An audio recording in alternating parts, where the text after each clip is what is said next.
As one day, if you're a parent, I'm sure you can imagine what's going through these kids' minds. Here we go, folks. Tfue on your screen. Block has been his place forever, Dr. Lupo, and he is not shying away here in game number 1. I had a chance earlier during warm-ups just talk to Tfue about this landing zone. The opinion was basically, I don't care who else lands here, I'm going to take it. I'm going to clear out every other opponent there and roll on through. He's got a chance to go up the hill potentially for ballers if those remain uncontested. He has a free legendary chest right here in the middle. And look at the inventory already. Blue pump shotgun, gold tactical AR, gold standard AR, a mini bandages. He's got brick for days here. The resources are incredible. Yep. A loadout already. He just needs some mobility. Maybe drop one of the ARs depending on ammunition at a certain point. Gotta find some shadow bombs. Even the redeploy might be worth it. We'll see if he swaps out. He actually puts down that tac AR and grabs a purple grenade launcher. And the zone right there as well. Oh my god. Only one other player landed here. That's Clipnode. So it's going to be Tfue versus Clipnode for control of the block, unless Clipnode decides to say, rotate away.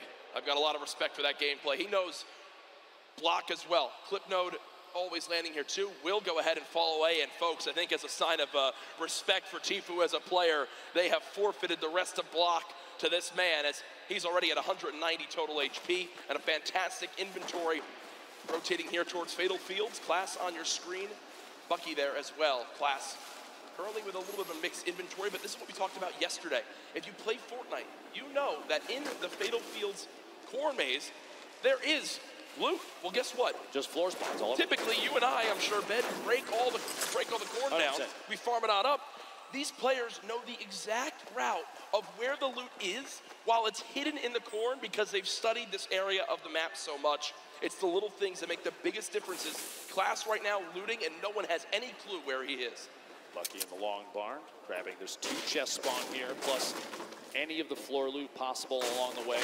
Little side stalls, so quite a bit of wood to farm up. He's got a couple little forests. He's got the fork knife quarry there, plus the ship up top. He can take that slip all the way to the top. He's got an opportunity to travel basically uncontested early game, unless somebody maybe gets a couple shots from a distance. Meanwhile, over here at Mega Mall, Pika and Keenstar hanging out inside the shops. Quite a few chests. A lot of verticality inside tends to lead to audio-based fights, and try and figure out whether your opponent is above or below, and how much these players play. If they're keen on those audio cues, they'll know almost immediately. Rotating down to Lucky Landing. Bugha on the screen. Snazy there as well. First stink bomb coming on through. Doesn't actually wind up connecting with too much. 16 builds in total. Now remember, we do play with siphon settings on. So if you get an elimination, you earn 50 HP. So if you're at 74 total health, you'll gain 26 HP to go to max and 24 shield. Also, when you get the elimination, even if the opponent has 0 materials, they'll still drop 50 of each material type. So there's a lot of, especially early game reward, Dr. Lupo, in securing some of these eliminations. Now, Snazy right now with the top down on his opponent, it looked like he's trying to use the stinks and that proximity grenade launcher just to try and find even one hit, which at this point with such low ammunition, he's out of stinks now.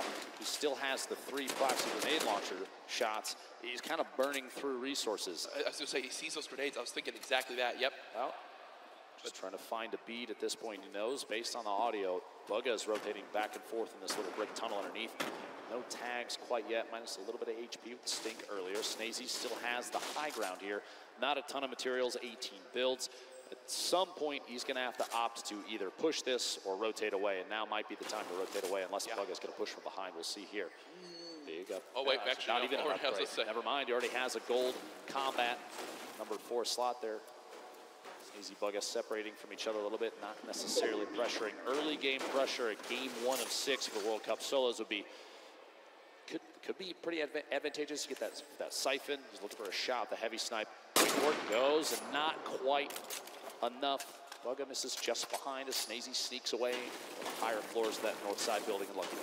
Yeah, Bugha winds up seeing that middle cherry blossom tree get knocked down, and a lot of times in competitive games, players will just hit the trees down to 50 total HP left, but they won't fully remove them from the map because the animation of the tree breaking gives away your position.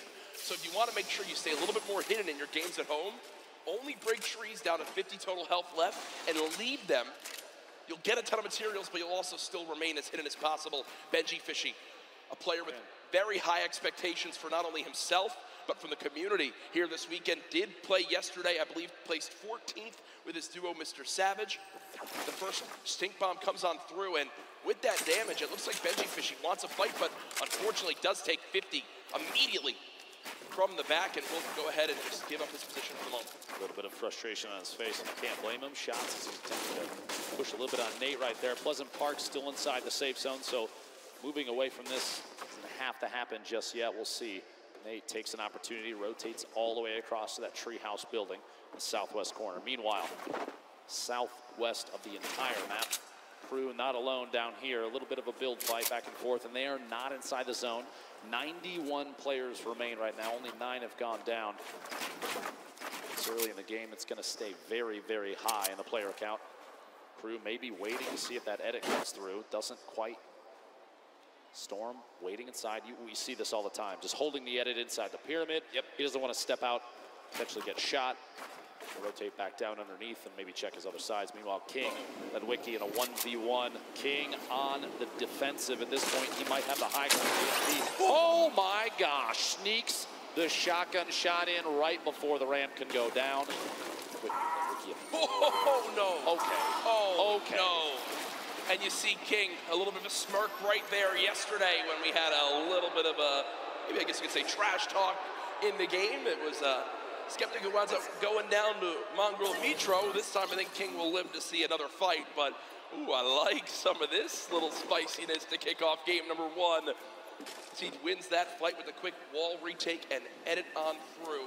Over to Neo Tilted, Creo, Hornet, and Clicks, currently within a couple buildings of each other, and you see on your screen on the backside, Lecce, Maw, and Mongrel still there as well.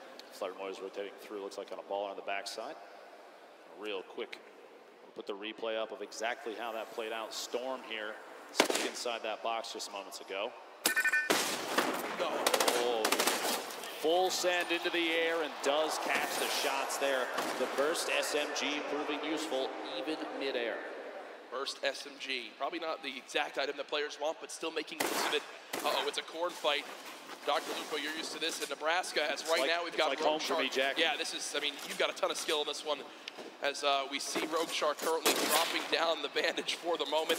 Already the ramp goes through, and Rogue Shark just wasn't ready for it, so he didn't catch what happened right there, Dr. Lupo. Quick little breakdown. The campfire was placed, he lost control of his wall, but because he had no pyramid inside his box, the opponent placed a ramp and then edited past the ramp for extra cover. It's one of the fastest but most effective ways to take out an opponent when they're inside their 1x1.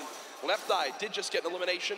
Does use that shockwave to get away from Erouse, but solid start as well, and I believe I did just see a fan favorite in Vivid in the elimination feed picking up his first elim.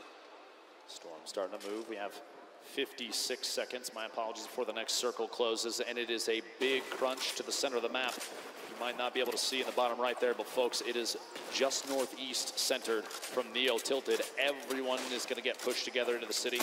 See here, Dubs, very confident play, trying to push from the outside of Flint, knocking his opponent to rotate away, and Dubs does not want to let them go. 46 back-to-back hits, and he can't find a bead on Evil Mare. Goes down out here at the old Greasy Grove Ice Lake. And you see Evil Mare with still just in total about 80 HP. Got the 50 back for the elimination, so when you calculate it, really only had about 30 health left. So Dubs so close, but not able to connect with that final combat shotgun shot. And Dr. Lupo, look at this inventory for Riverson for Team Liquid. 6 shockwave grenades, 2 minis, 3 chug splashes, a launch pad. Weapons a little bit awkward, if I'm going to be honest. Just a scoped assault rifle and a epic tactical shotgun. But Storm Surge is coming to play, and Dr. Lupo, we haven't really touched on that yet today. Inform the viewers at home as to exactly what this is. So Storm Surge is a mechanic to prevent players from potentially sitting and not engaging in fights.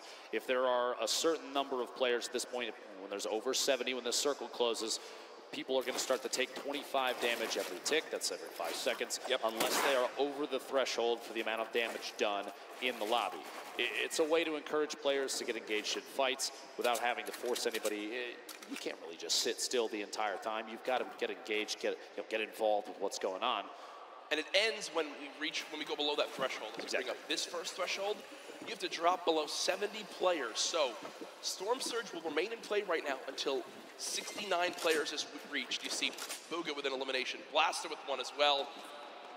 Players above the damage threshold sitting pretty right now, but players who are below it, they're frantically searching for some damage they can do to try to get themselves in a safe spot. Aqua on your screen, one of the World Cup duo champions from yesterday, just outside of Rusty Divot. Shots inside here, Colorful trying to rotate back away, doesn't want to quite get caught just yet. Those splashes, by the way, one of the best healing items in the game right now in scrimmages and competitive Fortnite. An instant throw 20, and it's HP or shield. It will transfer across both. May not be able to get this off quite yet. It's got to cancel. He did. Oh, he did indeed. Yep. Kurtz applying pressure from the side. Not a lot of ammunition right now in the inventory. Only 70 medium rounds for that heavy AR. Not the favorite for a spray weapon. Great at tap fire at a distance, though. Look at how dead center this zone is in the bottom right of your screen. Mr. Savage did just get an elimination down at him often. Mr. Savage still alive in this one, looking to bounce back from yesterday. I know Mr. Savage wasn't too happy with the final performance. Kurtz still, we saw the player piece on him from Brazil, trying to rep for his family. Class with elimination there as well onto Twins. And Storm Surge is now active, the players still above. So people will begin taking damage, and that's a solid chunk with that common tactical shotgun. But another player begins to throw their name into the hat. Doc Lupo Kurtz, no more shield left, we'll back up for the moment. At this point with the circle where it is, we've got 60 seconds before things start to close, and I would say maybe a third of the field is still outside of the next safe zone. You're going to see a lot of players pushing to Loot Lake. You have to realize, if you're watching at home, if you're here at Arthur Ashe Stadium, competitive Fortnite is very much about late game strategy and positioning. 74 players right now remaining does not surprise us in the slightest, to be honest, especially with how much money is on the line. Harrians goes down. Start picking up that one, but not enough damage dealt. You see the Storm Surge. 2 more players need to get eliminated. I think he just got up now as players began to drop. So Wakey went down to the Storm. Skype with an elimination onto Astonish. So we are 1 player away from the end of Storm Surge, and there it is as we just hit the threshold. So now no more panic has to come through for these players for the moment. The next one will come into play in a couple more zones as Keenstar right now, the double qualified player from France, currently set on up against Envy's Bucky as they are within a couple boxes of each other.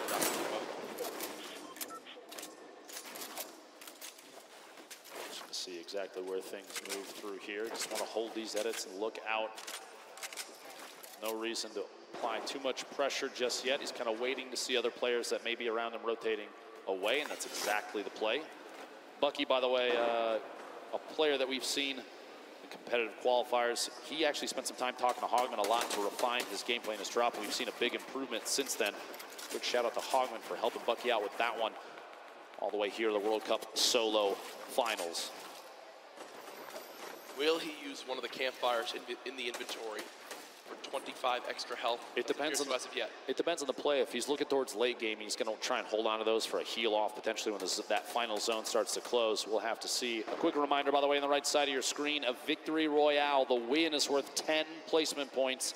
Those are big. Top 5 is 7 points. Top 15 is 5.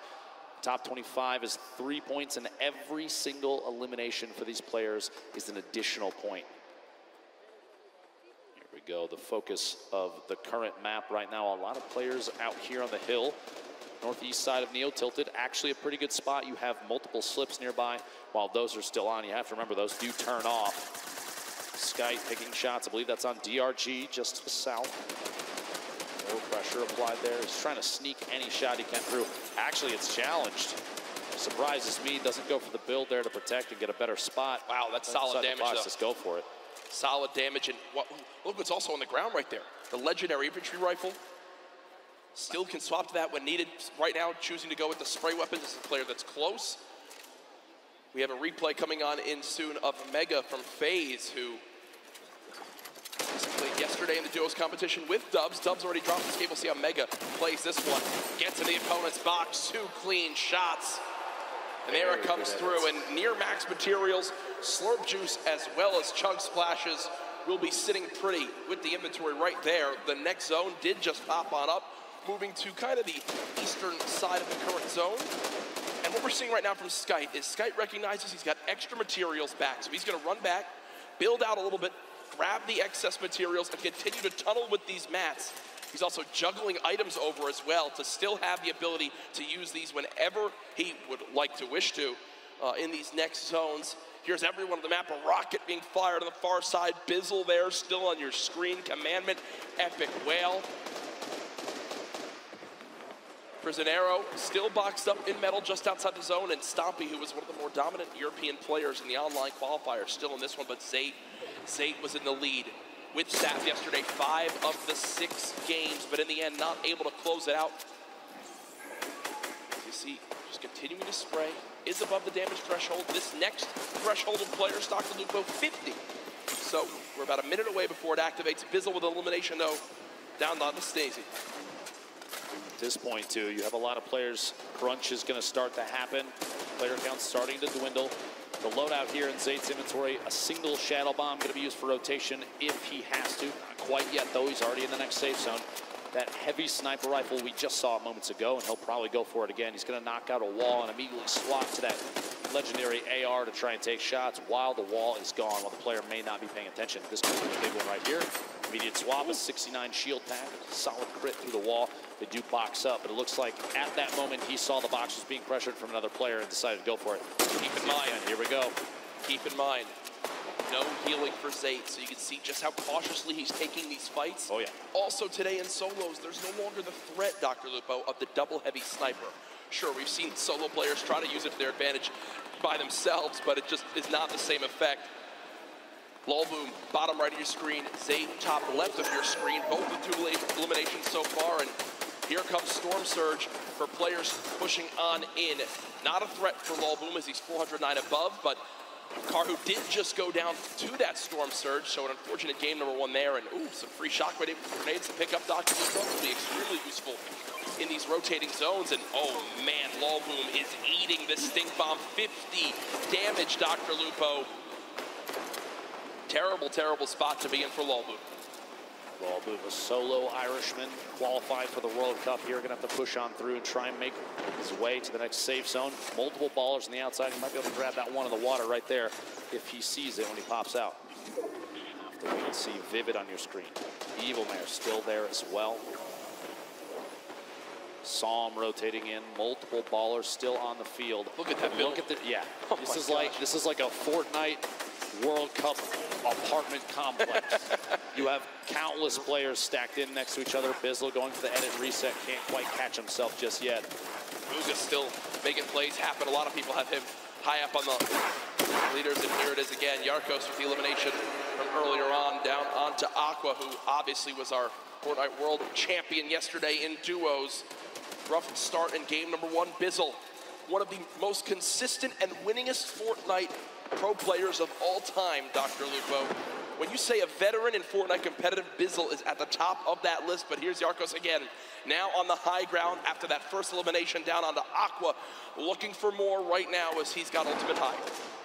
This is one of the best spots in the game right now. We'll have to see where the map is going to rotate in north-northwest, so he's going to have to make a move soon. A very hefty weapon loadout.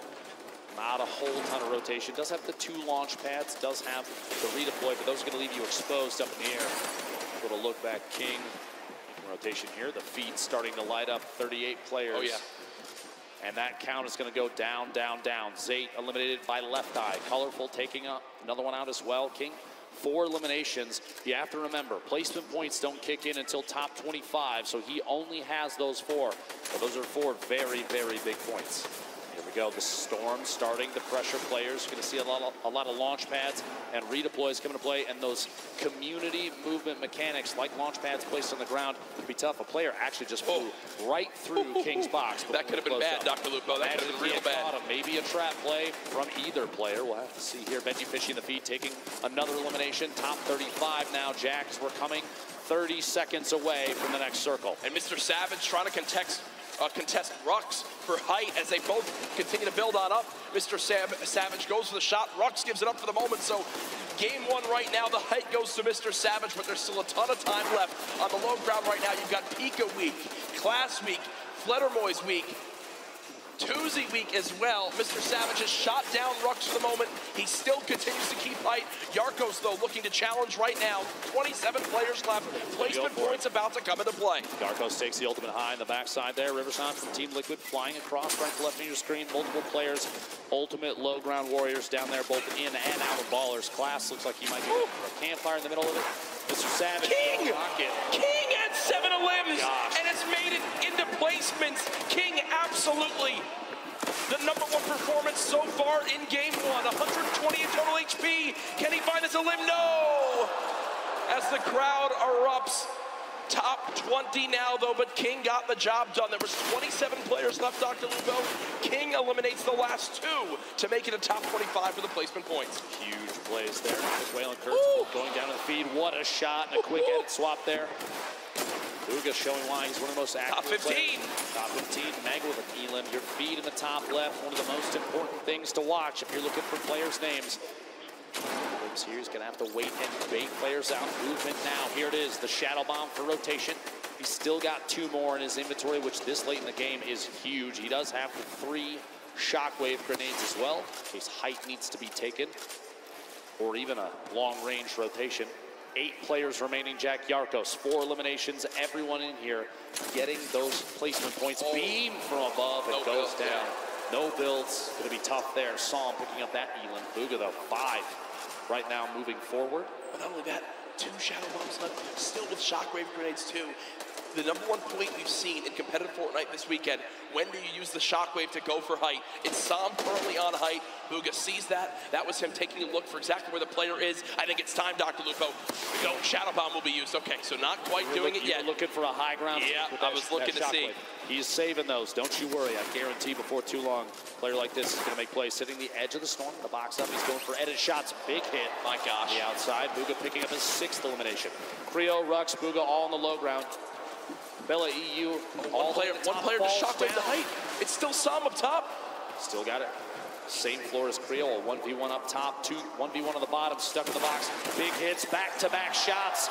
Bugha picking up another elimination. Bugha is insane now. Almost going to be his game to win. We'll see here another one.